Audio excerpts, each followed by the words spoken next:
Captain Mira Saito stepped out of her small shuttle onto the smooth landing pad of Research Station, Aurora 7. The sky above was a soft shade of lavender, streaked by the pale light of two moons rising. The station lay silent among fields of glowing violet grass. Only one figure waited beside the entrance. Mira adjusted her gear and walked forward. She had expected a full team. Instead, the lone figure stood tall and calm, a graceful alien woman with gentle eyes. Mira felt a pulse of both surprise and curiosity at this quiet welcome. The woman introduced herself as Alinara. Her voice was soft and warm, with a gentle accent that reminded Mira of distant lullabies. Three small figures peered from behind. Her legs, two boys and a girl, each with pale blue skin and bright silver eyes, watched Mira with keen interest. Alinara explained that she had been caring for the children alone since her husband's passing. She said he had given his life when a fierce storm had threatened their colony. Mira listened, her heart tightening at Alinara's calm words. The woman led them inside to a simple home carved from living rock, lit by bioluminescent vines curling. Along the walls, inside, the home felt warm and alive. Soft humming filled the air as glowing vines pulsed with gentle light. A low table held simple bowls of steaming root stew. The children sat on cushions, their faces shining with curiosity. Mira placed her bag down and knelt before them. She offered a small gift, a wooden spinning top from Earth. The girl reached out and touched it, her eyes widening as it spun across the stone floor. The two boys giggled and clapped. Mira felt a spark of hope within her. She had come to chart weather patterns and study alien plants. Her mission now felt richer and more personal. That evening, after the stew, Alinara spoke in quiet tones. "I will share my home human," she said, her gaze both steady and hopeful, "for my children need a father." Mira felt her breath catch. The words shone in the dim light like a promise. She thought of her own lonely life back on Earth, of empty quarters and silent corridors. Yet here in this gentle home on a distant world, she faced a new question. Could she fill the place left by a father lost? The air felt heavy with unspoken meaning. The children tugged at Alinar's robes, smiling at Mira. It was the simplest thing. Hope shining brightly in small hands, Mira spent the night in a compact guest chamber. She lay awake listening to the soft hum of the station and the distant sigh of the violet grass outside. She thought of Alinar's words and of the children's bright eyes. She pictured teaching them Earth songs and hearing their laughter when she mispronounced a word. She thought of the mission she was meant to finish and of the orders she was due to receive from her own command. Yet tonight, she imagined a different mission, one of family, of guiding small footsteps through an unknown world. At dawn, a pale sun rose over the violet fields. Mira dressed and stepped outside. Alinara and the children stood in the doorway, waiting. The cool morning air carried the scent of alien blossoms. Mira met Alinara's gaze and felt the weight of hope in that single look. She inhaled deeply, remembering the promise in Alinara's voice. Then she nodded and spoke softly. "I will stay." The children ran to her, wrapping their small arms around her legs. Mira knelt and hugged them all, feeling their warmth and trust. Mira took a deep breath, ready to embrace what came next. Each morning on Orcs 3 began with cool, violet light. Mira, Alinara, and the children left the hollowed crater, home to walk among the glowing grass. The air smelled faintly sweet, like spring rain on fresh earth. Alinara pointed out the native plants that fed their little family, tubers with orange flesh and vines that bloomed pale blue flowers. Mira knelt beside the children, guiding their small hands to gently pull the tubers free. The children's laughter rang out as they each found one route nearly their own size. After gathering enough food for the day, the family crossed a shallow stream where mineral-rich water ran over smooth stones. Alinara showed Mira how to test the water's warmth with her hand, explaining that these streams healed small wounds and soothed tired muscles. Mira waded in, surprised by the gentle heat. The children dove and splashed under her careful watch. She taught them a simple earth game of tag, and soon the air filled with their happy shouts. Mira felt the joy of small moments, understanding how much this family meant to her. By noon, they returned to the home. Lena set a low fire beneath 3 hanging pots. The stew bubbled with tuber slices and local spices. Myra cut bright green leaves to add color to the meal. As they ate on smooth floor cushions, the children asked Mira about Earth. They wanted to know if her world had mountains as tall as their violet fields or rivers as wide as their sky. Mira described green forests, silver lakes, and cities filled with lights that sparkled like their twin moons. The children's eyes grew wide with wonder. In the afternoon, Myra showed Alinara how to use a handheld scanner to record plant growth. She explained that on Earth, scientists collected data in this way to learn how to help crops survive harsh weather. Alinara listened closely, eager to learn. The children took turns pressing buttons under Mira's instruction. Device beeped with a new reading. The children cheered. Mira realized that sharing her skills was another way to build trust. She thought, a father teaches, but he also learns with his children. When the sun's twin light turned soft pink, Mira and Alinara guided the children to a small hill overlooking violet plains. Alinara picked up a smooth stone and whispered a lullaby older than memory. She pressed the stone to her chest, and a gentle hum rose around them. Myra felt the music settle in her bones, a sound that spoke of home and loss, and the hope held. Between those notes, she closed her eyes and let the melody fill her, understanding that family could grow from shared moments of comfort. As night fell, the family sat around a low table under bioluminescent vines. Alina braided violet grass into simple bracelets, placing one around Mira's wrist. The children each received one, smiling proudly. Mira touched the soft weave and thanked Alinara. They shared stories by the glow of the vines. Alinara spoke of her husband's kindness, and Mira confessed her own loneliness and her love for exploration. Their voices mixed with the children's soft questions about stars and distant worlds. Later, after the children fell asleep, Mira and Alinara walked along a narrow ledge high above the crater floor. The moons shone bright like guardians in the sky. Mira placed her hand on Alinara's shoulder. I never knew caring for children could feel like caring for my heart, she said. Alinara smiled, her silver eyes reflecting moonlight. You are already part of our family, Mira, she replied softly. Mira felt warmth spread through her, quiet promise that she had found a new purpose on Ares 3. Back at the home, Mira paused at the entrance and looked at the violet grass under the twin moons. She felt ready for each new day, to teach, to learn, and to guide these children through their young lives. In that moment, she knew she had taken her first true steps as a father. Bound not by blood but by love and hope shining brighter than any star, Mira woke before dawn, her breath forming small clouds in the cool night air. She slipped quietly from the guest chamber and joined Alinara in the main room. Lantern vines glowed softly overhead. Alinara held a thin reed flute carved from living wood. She lifted it to her lips and coaxed a gentle song, notes rising like mist across the violet plains. Mira listened, entranced by the music that spoke of memory and hope. When the song ended, Alinara smiled and offered the flute to Mira. With a shy breath, Mira brought the flute to her lips and tried the melody. The first notes wavered, but Alina encouraged her. Soon, Mira's simple song mingled with the soft echoes of the flute, and she felt the bond between them deepened. After the morning music lesson, the family stepped outside into the pale light. Today, Alinara planned to teach Mira how to weave, the strong fiber found in the violet reeds. The children gathered handfuls of reeds from the edge of the clearing. Mira watched as Alinara split each reed lengthwise and folded it into neat strands. The children followed each motion, their small fingers brushing against those of Mira's when she helped guide them. Together, they wove the strands into a small basket.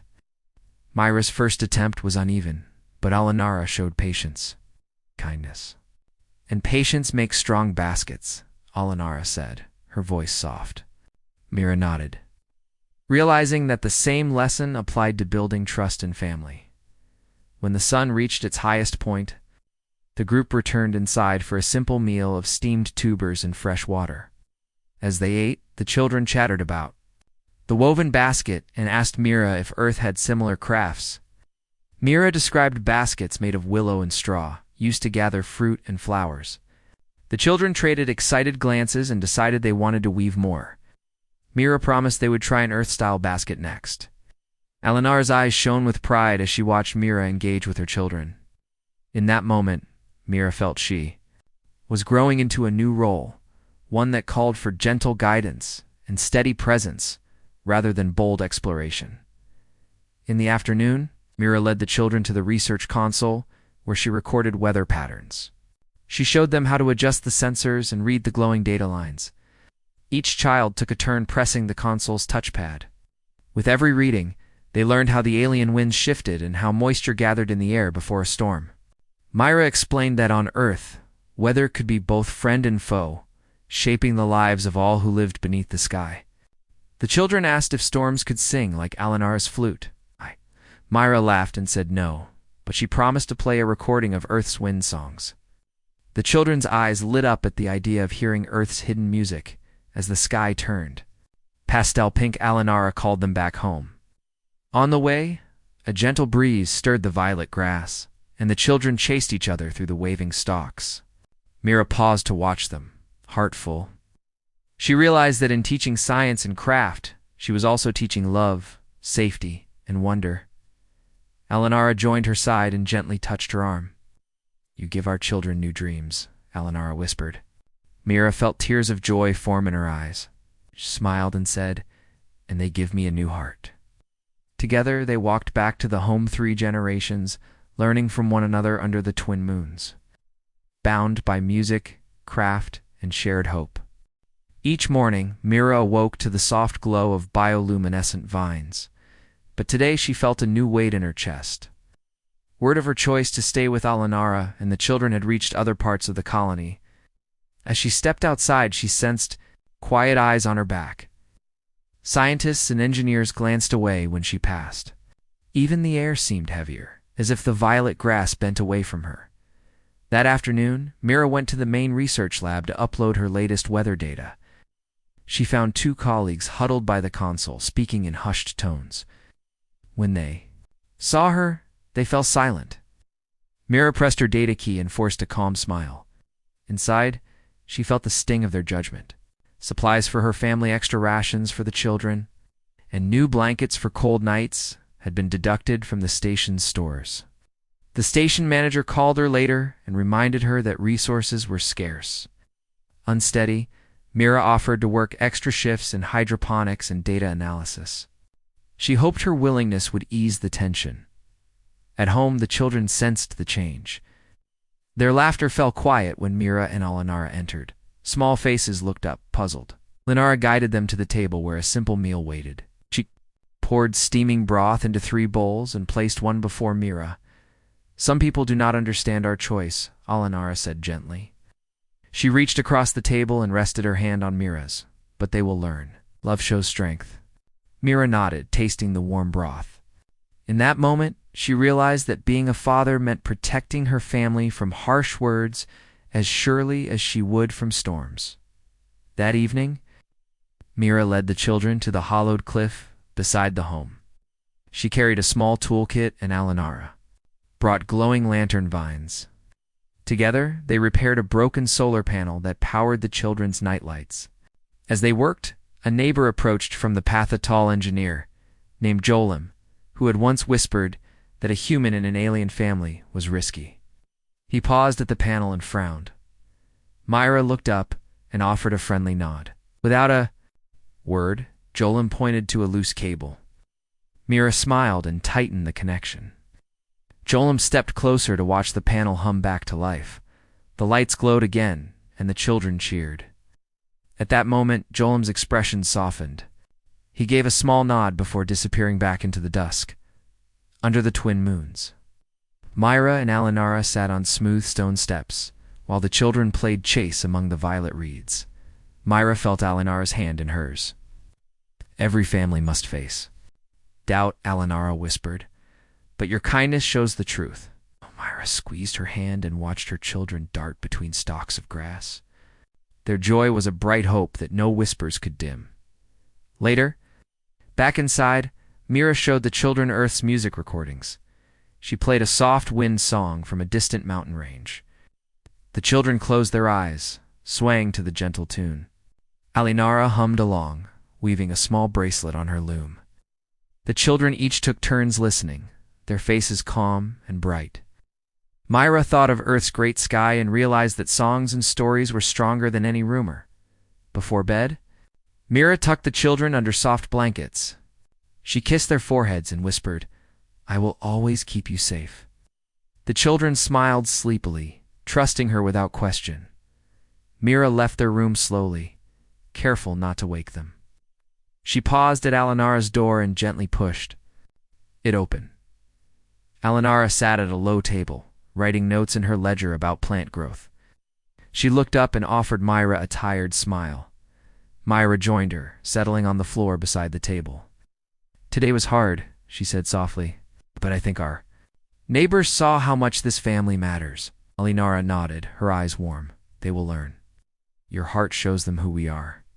Mira touched Alinara's cheek and felt the truth of her words. Outside, the violet plains stretched under the moonlit sky. In that quiet moment, Mira knew that love could shine brighter than any doubt. With every gentle act, she would build a family that no prejudice could break. A sudden warning light flashed in the research lab. Outside, a fierce dust storm had blown in over Orcs 3.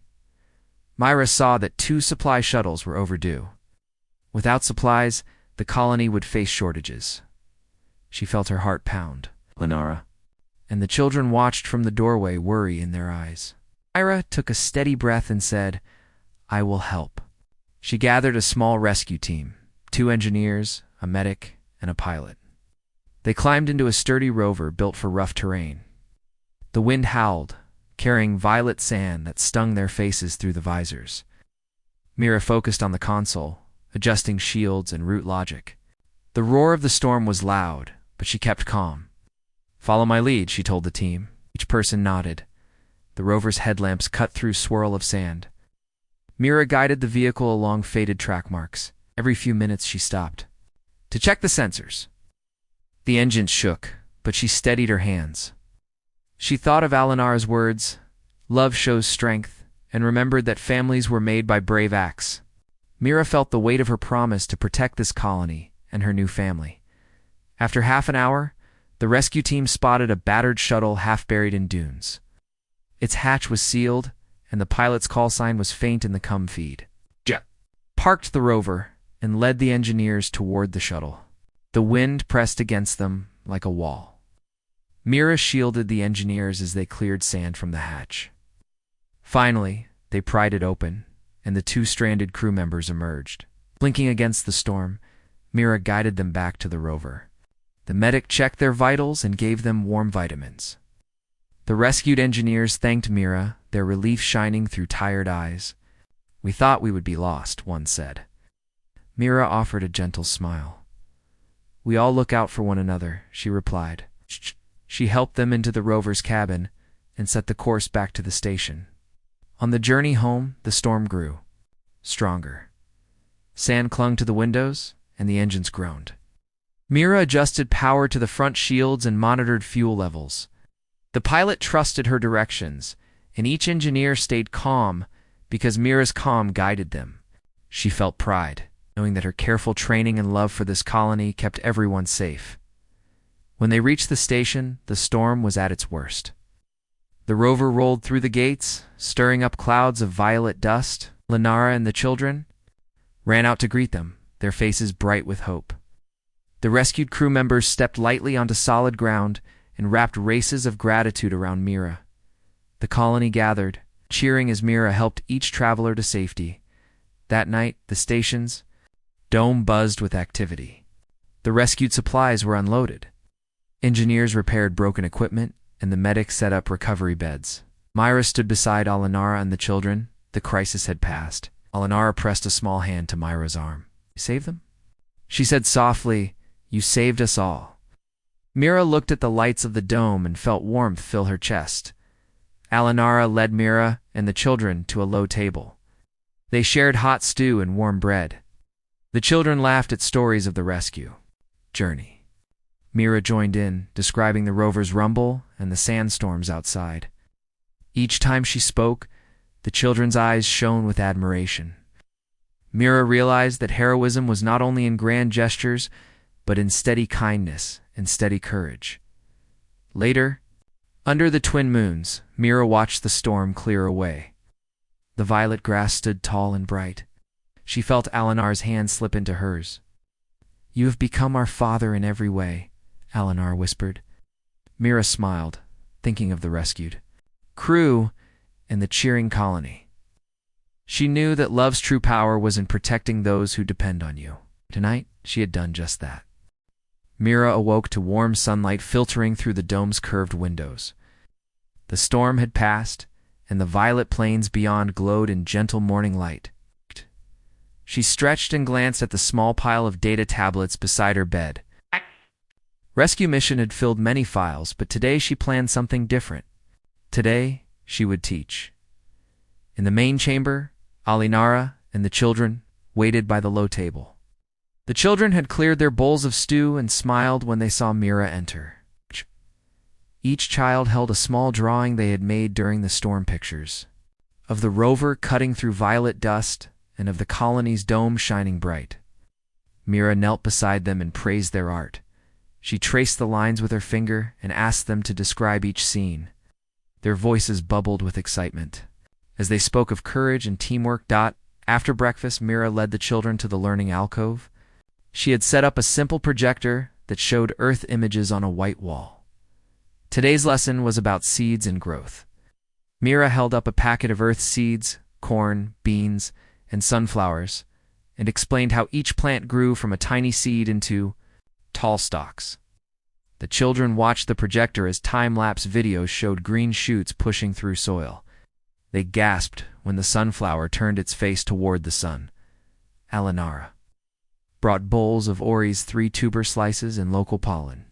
Mira showed the children how to press pollen grains onto petals and how to shake tuber slices to spread new spores. The children followed carefully. Each time a pollen grain landed on a petal, they cheered.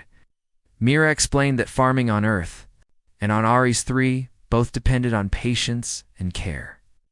"A family grows like a garden," she said.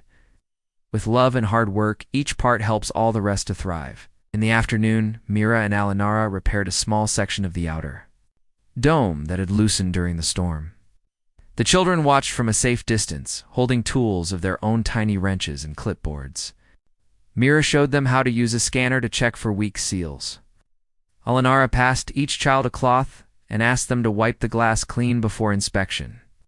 As they worked, colony engineers strolled by and offered nods of respect. Mira felt a surge of pride. Her family not only survived the storm, but helped the colony recover. Once the repairs were done, the group returned inside for warm broth. The children sat on floor cushions, nibbling tuber bread. Mira poured steaming liquid into each bowl and told a story about Earth farmers who built cities around flowing rivers. She described how people worked together, planting seeds and sharing their harvest. The children listened wide-eyed and asked if they too could start a small garden near their home. Mira smiled and promised to help them prepare a patch of soil tomorrow. As the sun dipped low, Alinara and Mira tucked the children into bed. They read them a story of stars and distant galaxies, speaking softly so the children would drift to sleep dreaming of new worlds. Mira kissed each child on the forehead and whispered, "Dream big." In the quiet hall, Mira and Alinara exchanged a glance full of gentle joy. After the children slept, Mira and Alinara walked outside to the edge of the dome. The violet grass bent in a light breeze. The twin moons hung low and bright. Mira pointed to distant lights on the horizon. "New research modules under construction. Our home is growing," she said. Alinara nodded and laid her head on Mira's shoulder. "Because of you, our family and our colony grow stronger," she replied. Mira wrapped her arm around Alinara and looked out at the bright future. That moment, Mira felt a steady confidence fill her. She returned to the dome knowing that her role as scientist and as father were truly one. By teaching, protecting, and loving, she would help this family and their colony flourish together. And under the twin moons of Aries 3, hope shone as brightly as any star. Mira woke to the soft glow of dawn on Aries 3. She joined Alinara and the children at the door of their home.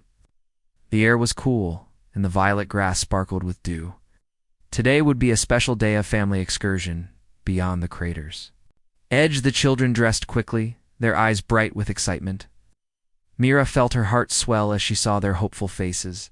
They packed a light bag with food, water, and Mira's scanner.